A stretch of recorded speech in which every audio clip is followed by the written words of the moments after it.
Hello everyone, welcome back.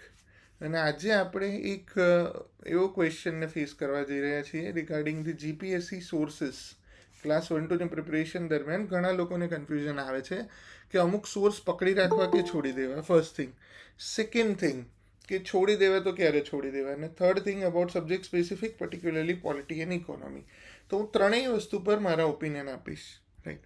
પહેલી વસ્તુ છે સોર્સિસ, કે તમારે સોર્સ મટીરિયલ કોઈ પણ સબ્જેક્ટ માટેનું ક્યાંથી વાંચવું.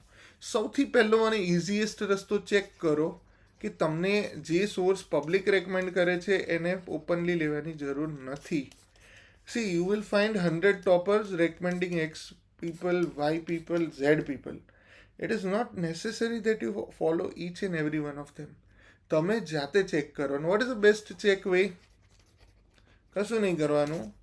કોઈ પણ છે ને એ બુક લેવાની અને એનો જે પણ તાર ફોર એક્ઝામ્પલ પોલિટી છે, તો ફોર એક્ઝામ્પલ પોલિટીમાંથી તમે ફંડામેન્ટલ રાઇટ્સ વાંચી લો એક ચેપ્ટર. રાઈટ. કોઈ પણ ચેપ્ટર તમે જે વાંચેલું હોય એ વાંચી લો અને દેન જીપીએસસી મેઇન્સનો એક ક્વેશ્ચન જે પીવાય હોય એને એટેન્ડ કરો, based on the knowledge or understandings which you are get from the book બહારનું તમારું નોલેજ છે એને ના એપ્લાય કરતા. Try to apply that sources information one matter of જે પણ મટીરિયલ છે, જે પણ તમને આઈડિયાઝ મળે છે એને વાપરીને ટ્રાય કરજો. If you are able to answer it properly, yes, that source is better. If you are not able to answer that answer properly, for example ઘણી વાર પોલિટીના ક્વેશ્ચન છે બહુ એનાલિટિકલ આવે છે અને એટલા માટે તમારું એક લિમિટેડ સોર્સનું અન્ડરસ્ટેન્ડિંગ બહુ ઓછું થઈ પડે. Unless you have read something which is very analytical, and no disrespect to anyone, but જે મારા ઓપિનિયન પ્રમાણે, as per my opinion, this is strictly my voice and my thoughts, right? So મારા opinion પ્રમાણે I do not prefer, બરાબર, કે મને થોડું અઘરું પડે છે લક્ષ્મીકાંતમાં, કારણ કે લક્ષ્મીકાંત સાહેબે છે ને એટલી બધી ફેક્ટ્સ આપી દીધી છે કે જેને લીધે મારું મગજ એ ફેક્ટ્સમાં ફસાઈ જતું હતું while I was reading that book. Maybe it could be my problem. Again I told you, check પોતાના માટે કરો. સો જ્યારે તમે કોઈ પણ બુક વાંચો છો તો તમે એ જુઓ કે તમને ફેક્ટ્સમાં ફસાઈ જાઓ છો કે તમે ફેક્ટ્સથી ટ્રાન્સેન્ડ થઈને કોરને સમજો છો. બરાબર. For example, you could B talking about અત્યારે જે ઇસ્યુ છે કે સુપ્રીમ કોર્ટના જજીસની એપોઇન્ટમેન્ટ આજના એડિટોરિયલમાં બી તમને મળશે. બરાબર, ગઈકાલના એડિટોરિયલમાં. સો ઇટ કુડ બી કે આ ટોપિક તમને બુકમાંથી બી વાંચ્યો, બટ થિંગ ઇઝ કે તમે સુપ્રીમ કોર્ટના જજની એપોઇન્ટમેન્ટ વિશે કંઈ એમાં વાંચ્યું? જ્યારે એકચ્યુઅલી સવાલ શું પૂછાશે એક્ઝામમાં, એની એપોઇન્ટમેન્ટની મેથોડોલોજી જે સરકારે એપોઇન્ટ કરી એ પ્રોપર છે કે પછી જ્યુડિશિયરીએ ઇન્ટરફિયર ન કરવો જોઈએ કે જે એમણે 2023માં ગાઈડલાઇન્સ ઇસ્યુ કરી હતી. Right. Now this question can never be answered from a static book. Right. અથવા તો તમને એવી કોઈ બુક જોઈએ કે જે એનાલિટિકલી તમને સમજાવે.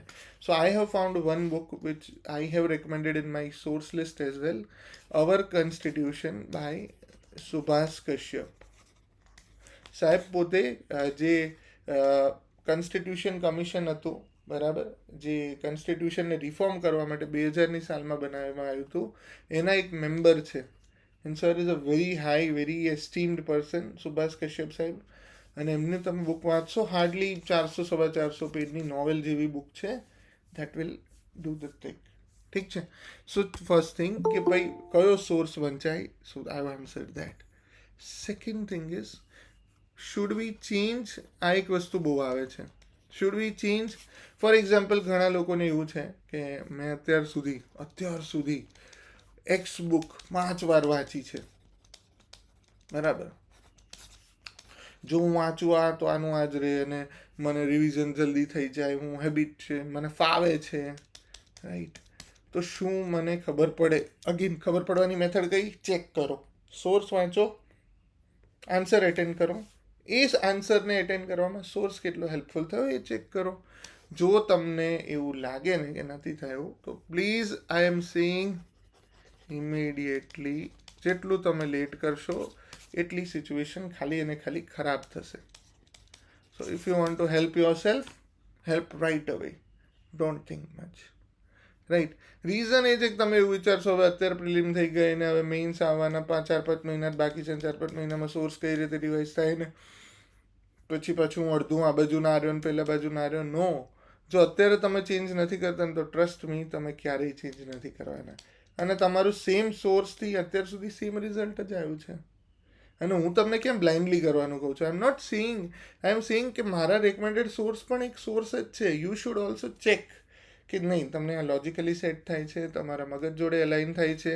Four example, the sessions which I have referred in the prep ladder of M Puri sir is very difficult for many students and there is nothing wrong about it. Right, તમને ના પણ ફાવે. So it's never about good or bad. બરાબર, it's about whether you like it, when you are comfortable, one, and second you are able to answer the questions based on that.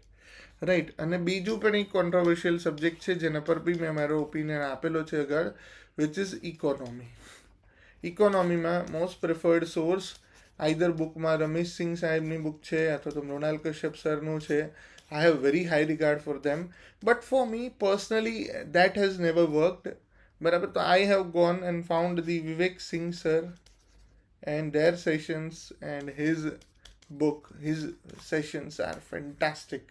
એ પણ મને prep ladder પર મળ્યા હતા, પણ અત્યારે સરના નાના નાના કોર્સીસ પણ હોય છે અને તમને બુક તો માર્કેટમાંથી મળી જ જાય છે. બરાબર, તો I have preferred this one. પણ મને કેમ ગમ્યું હતું, મને એ લોજિકલ લાગ્યું હતું ને ઇવન એમના બેઝિસ પર હું અત્યારે 3 વર્ષ પછી પણ કોઈ પણ ઇકોનોમીના ક્વેશ્ચનને, ઇવન ભલે નવા ટોપિક પર કોઈ ડિબેટ છે, still I am able to answer anything which happens in economy. So you should think from this angle that whether we are able to answer the mains question. Problem is we are so focused on prelims that we never try to justify whether it is useful in mains or not. સમજાય છે? સો તમારે શું કરવાનું છે? Prelims forget it. Prelims નીકળી જશે. Prelims is a by product. I have said it again and again. By product છે. જો તમે કોઈ વસ્તુને ડિટેલમાં વાંચો તો આપોઆપ તમારું ફેક્ટ્સ રેડી થઈ જ જશે. ઘણીવાર પોલિટીમાં બીજી એક બીક હોય છે કે ભાઈ મને સેક્શન યાદ નથી રહેતી, આર્ટિકલ યાદ નથી રહેતા, આર્ટિકલ નંબર આમાં શું આવે. બરાબર, I am saying don't try to remember it. Never try to remember it. It will automatically happen by magic કે તમને યાદ રહેવા મળશે. When it will begin, when you will try to feel it, when you will try to understand it, and that is where the trick lies.